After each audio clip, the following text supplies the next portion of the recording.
Progressive overload and how it's a little bit lacking in yoga. For the anterior, for the front of the body, there's quite a lot of ways that we can progress it, i.e. The push-up. We can make this more challenging by adding reps. We could control the eccentric, the lowering down phase. We could work some isometrics to challenge the joints and strengthen those. But it's a little bit limiting that this, after a while, would become quite easy. And there are, of course, ways that we can progress this.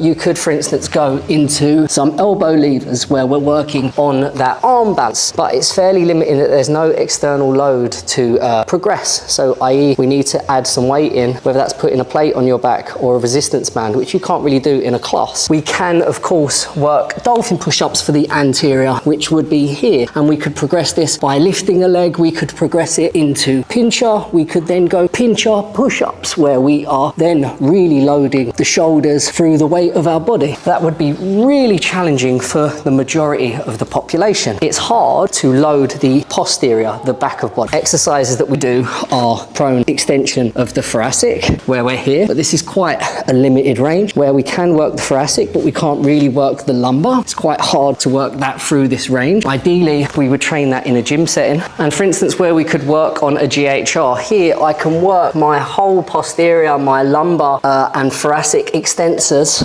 through a greater range. I don't have the floor blocking me. I could then incorporate an external load, here the barbell, to challenge my body even further.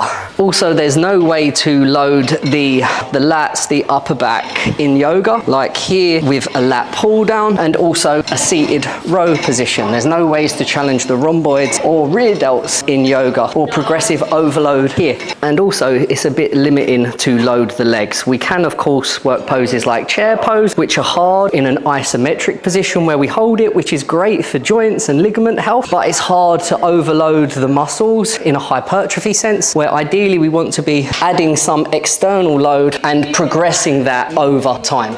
I'm not trying to demonize yoga, of course. I'm a massive advocate for doing it. There's so many benefits. I'm just trying to say, just try to incorporate some weights into your weekly program to aid muscle and bone density training for long-term health.